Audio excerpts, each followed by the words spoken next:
Hello everyone. जो topic मैं discuss करने वाला हूँ वो भी बहुत इंटरेस्टिंग टॉपिक है। और इससे पहले मैंने फिजियोलॉजी ऑफ नर्व के ऊपर एक वीडियो अपलोड किया था, है ना।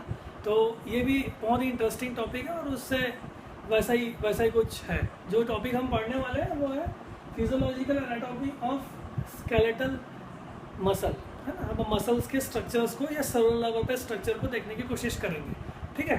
तो अगर मैं मसल्स की बात करूँ तो मसल्स हमें कैसा दिखता है, ऐसा कुछ है।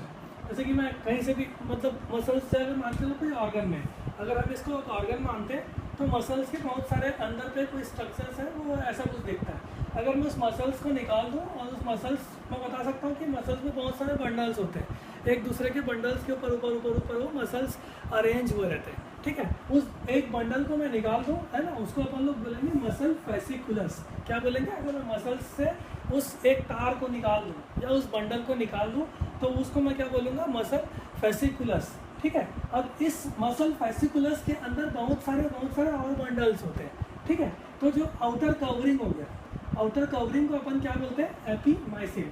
एपीमाइसिन क्या हुआ? Epimysium is outer covering of that muscle fasciculus, ठीक है ना। अब इसके अंदर और बंडल्स होंगे, है ना।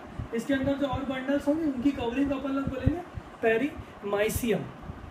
याद रखना, जो सबसे मसल फेसिकुलस का जो बंडल का था वो एपीमाइसिन, है ना। जो अंदर के जो बंडल के जो आउटर कवरिंग है उसका अपन लोग पेरीमाइसिन।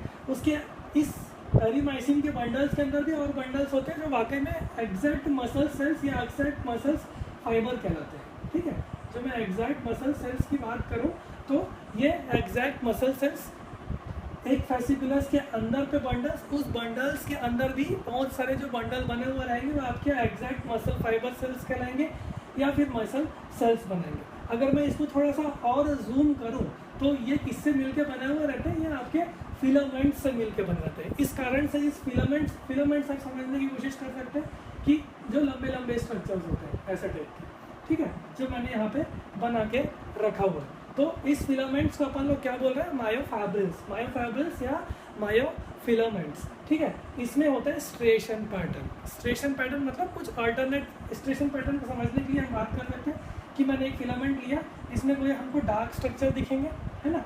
इसके बाद हमको लाइट स्ट्रक्चर देंगे, फिर डार्क स्ट्रक्चर दिखेंगे, फिर लाइट स्ट्रक्चर दिखेंगे।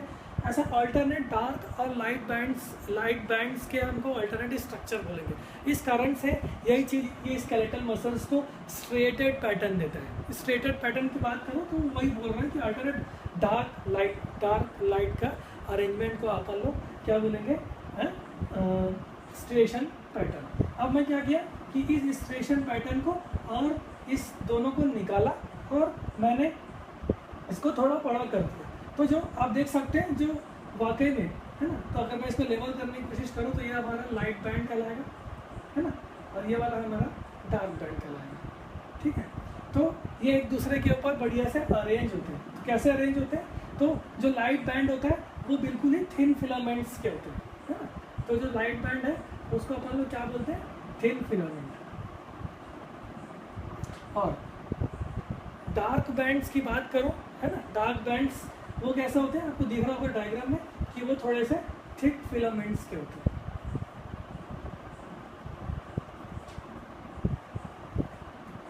ठीक है ना। एक चीज़ मैं आपको इस बीच में बता जरूर चाहूँगा कि जो मसल फाइबर्स या मसल फेसिकुलाई या इस फिलामेंट्स की बात करूँ, उसके प्लाज्मा मेम्ब्रेन को हम क्या बोलेंगे? सबसे पहले सार्कोलीमा, है ना। और साइटोप्लाज्म को हम क्या बोलेंगे? सार्कोप्लाज्म। अगर आपको सार्कोलीमा बोल रहा हूँ तो मैं बोल रहा हूँ कि इस फिलामेंट्स का जो प्लाज्मा मेम्ब्रेन है, मसल सेल्स के जो प्लाज्मा मेम्ब्रेन होंगे वो आपके कैसे होंगे? वो आपको उसको आप क्या बोलेंगे? हम उनको बोलेंगे सार्कोलीमा। लेकिन साइटोप्लाज्म के उसके साइटोप्लाज्म को क्या बोलेंगे अपन लोग? सार्कोप्लाज्म, ठीक है। तो जो हमारे जो लाइट बैंड होते हैं वो थिन फिलामेंट्स के होते हैं, ठीक है। थिन मतलब पतले। और जो डार्क बैंड की बात कर रहा हूँ वो हमारे थिक फिलामेंट्स के होते हैं, ठीक है। तो जो थिन फिलामेंट होते हैं ना उसको अपन लोग बोलते हैं एक्टिन, है ना। और जो थिक फिलामेंट से जो मिलकर बने रहते हैं उसको अपन लोग बोलते हैं मायोसिन, ठीक है। तो आप देख सकते हो कि जो थिन फिलामेंट्स है जिसको अपन लोग लाइट बैंड बोले थे या फिर आई बैंड बोले थे, है ना।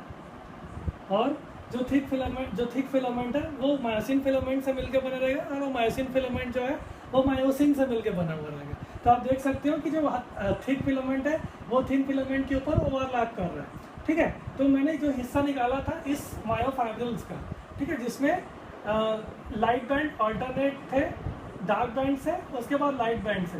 तो उस पूरे यूनिट को मैंने निकाला, उस यूनिट को अपन लोग बोलेंगे सार्कोमियर। उस सार्कोमियर को मैंने थोड़ा सा बड़ा कर दिया। सार्कोमियर को बड़ा करने से क्या हुआ कि जो मैं लाइट बैंड के जो बाउंड्रीज है उसको अपन लोग बोलेंगे जेड लाइन। जो लाइट बैंड के जो बाउंड्रीज थे उसको अपन लोग बोल रहे हैं जेड लाइन, ठीक है। और जो आप देख सकते हो इस थिक फिलामेंट के बीच में एक जोन एरिया है जिसको अपन लोग बोलते हैं एच जोन। तो एच जोन क्या हुआ, जो थिक फिलामेंट के जो बीच वाला जो एरिया है ना, और जो लाइट बैंड्स जहाँ पे थोड़ा सा एरिया ओवरलैप नहीं कर रहे हैं उसको अपन लोग बोलेंगे एच जोन, है ना। वहाँ पे एक लाइन बिल्कुल ही उनको कनेक्ट करने के लिए एक लाइन होती है जिसको अपन लोग बोलते हैं एम लाइन। तो एम लाइन का काम क्या है, वो मायोसिन फिलामेंट्स को कनेक्ट करके रखे हुए रहेंगे। अच्छा, अब ये मायोसिन फिलामेंट्स है, ये भी किसी से अटैच होंगे, हवा में तो लटकेंगे नहीं। तो ये वाकई में एक फिलामेंट से अटैच रहते हैं इस मेम्ब्रेन से, है ना। उस फिलामेंट्स का नाम होगा टाइटिन फिलामेंट्स। तो टाइटिन फिलामेंट्स का काम क्या है, वो थिक बैंड्स को अपने पोजीशन पे रखने का काम करते हैं, ठीक है। तो अब हम धीरे से, अच्छा एक बात है, इतने सारी चीज़ें आपको याद रखने के लिए आप भूल सकते हो, उसके लिए हमने एक ट्रिक बनाया है जिसको हम लोग बोलते हैं दहलीज। दहलीज से आप जान सकते हो, दहलीज से डी फॉर डार्क। तो डार्क बैंड्स को हम लोग क्या बोलते हैं, ए बैंड, है ना। डार्क बैंड्स को हम लोग क्या बोले, ए बैंड। और इसी डार्क बैंड में एक जोन होता है जिसको अपन लोग बोलते हैं एच लाइन, है ना। उसके बाद LIZ का फुल फॉर्म कैसा होगा, लाइट बैंड्स को हम लोग ने क्या बोला था, आई बैंड, है ना। और आई बैंड जो लाइट बैंड्स की जितनी बाउंड्री थी उसको हम लोग बोलते हैं जेड लाइन, ठीक है। तो एक पूरा जेड लाइन, है ना, और इसके ऊपर थिक फिलामेंट्स और थिन फिलामेंट्स ओवरलैप किए हुए हैं।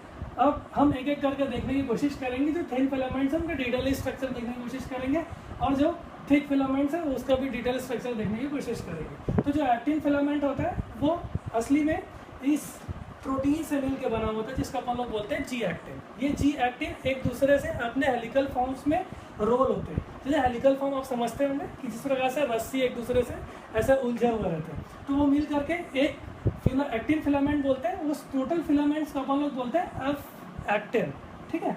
तो ये एफ एक्टिन बना कैसे, जी एक्टिन की मदद से। तो जी एक्टिन ने वाकई में हेलिकल स्ट्रक्चर को अज्यूम किया और उसने एफ एक्टिन बना दिया। तो ये वाकई में जो मैंने ऐसा लाइन बनाया है, वाकई में ये ऐसा स्ट्रक्चर है जो कि, अच्छा जी एक्टिन का फुल फॉर्म क्या हो सकता है, जी फॉर ग्लोबुलर मतलब गोल गोल स्ट्रक्चर्स, ठीक है। और दूसरे जो प्रोटीन है या दूसरे जो स्ट्रक्चर्स है जो इसके ऊपर अटैच रहते हैं, एक चीज़ आपको बता दूं कि इस ग्लोबुलर स्ट्रक्चर में कुछ साइट्स होते हैं या फिर आप बोल सकते हो खांचे होते हैं जिसमें इस मायोसिन का हेड जा करके अटैच होता है, ठीक है। तो इस ग्लोबुलर स्ट्रक्चर में कुछ साइट्स है जिससे मायोसिन जा करके अटैच हो रहे हैं, है ना। तो जो दूसरा प्रोटीन है जिसका नाम अपन बोलते हैं ट्रोपोमायोसिन, वो ट्रोपोमायोसिन उस खांचे को बिल्कुल ही छुपा के रखता है तब जब मसल बिल्कुल रिलैक्स स्टेट पर रहता है ना। तो ट्रोपोमायोसिन क्या करेगा, इस ग्लोबुलर स्ट्रक्चर में उसके जो खांचे हैं उसको वो छुपा करके रखेगा। और इसको छुपाने की आवश्यकता का या सहायता एक प्रोटीन और करता है जिसको अपन लोग बोलते हैं ट्रोपोनिन, ठीक है। तो ट्रोपोनिन भी के अंदर के सब पार्ट्स देखें तो उसके 3 पार्ट्स होते हैं, एक ट्रोपोनिन टी, एक ट्रोपोनिन सी और एक ट्रोपोनिन आई। आप सोच रहे होंगे इसका फुल फॉर्म क्या है। ट्रोपोनिन टी क्या होगा, टी फॉर ट्रोपोमायोसिन। तो ट्रोपोमायोसिन क्या करे, ट्रोपोनिन टी क्या करेगा, सबसे पहले अटैच होगा इस ट्रोपोमायोसिन से, ठीक है। तो वो उसका साथ दे रहा है ताकि वो उस चीज़ को छुपा के रखे रहे। उसके बाद ट्रोपोनिन सी क्या होता है, यह होता है कैल्शियम आयन के लिए, मतलब कैल्शियम आयन इसमें बाइंड होंगे। इसका इंपॉर्टेंस हम लोग कॉन्ट्रैक्शन में देखने की कोशिश करेंगे। ऐसा देखा गया है जिसमें कॉन्ट्रैक्शन नहीं होता, मसल्स के कॉन्ट्रैक्शन, मसल्स पे जिसको प्रॉब्लम होती है उसको डॉक्टर्स जा करके कैल्शियम के टैबलेट्स देते हैं, उसको अपन देखेंगे कॉन्ट्रैक्शन में ऐसा होता है तो क्या होता है। और जो ट्रोपोनिन आई आता है ये वाकई में इनहिबिटर होता है जो कि इस ट्रोपोमायोसिन और मायोसिन के बीच में उनके बीच के इंटरेक्शन को रोकने की कोशिश करता है ना। तो इस एक्टिन फिलामेंट्स में या एक्टिन में ट्रोपोमायोसिन उसके जो मेन खांचे हैं जिससे वाकई में मायोसिन जुड़ता है ना, उसको छुपा करके रखता है। और उसकी सहायता कौन करता है? ट्रोपोनिन, जिसको मैंने 3 स्ट्रक्चर या ग्लोबुलर स्ट्रक्चर से बना दिया गया। ठीक है, अब इसमें चेंजेस कैसे होंगे? अब ये हमेशा ऐसा तो नहीं पड़ा रहेगा, जैसे ही कैल्शियम आकर के ट्रोपोनिन सी से बाइंड होगा तो ये इसमें कुछ स्ट्रक्चर चेंजेस होंगे और जो ट्रोपोमायोसिन है वो अपनी जगह को छोड़ देगा और उसके जो खांचे हैं, जो मायोसिन से अटैच होने के खांचे वो बिल्कुल खोल जाएंगे। ठीक है, इस वाले पार्ट को हम लोग कॉन्ट्रैक्शन में जरूर देखने की कोशिश करेंगे। उससे पहले हमको ये जानना बहुत जरूरी था। अब अपन देखते हैं मायोसिन फिलामेंट का जो स्ट्रक्चर होता है वो कैसा होता है।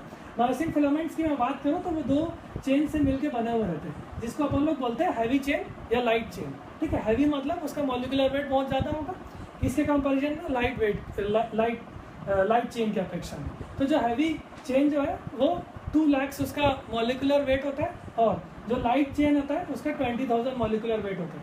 अच्छा, जो हैवी चेन होता है वो बढ़िया से हेलिकल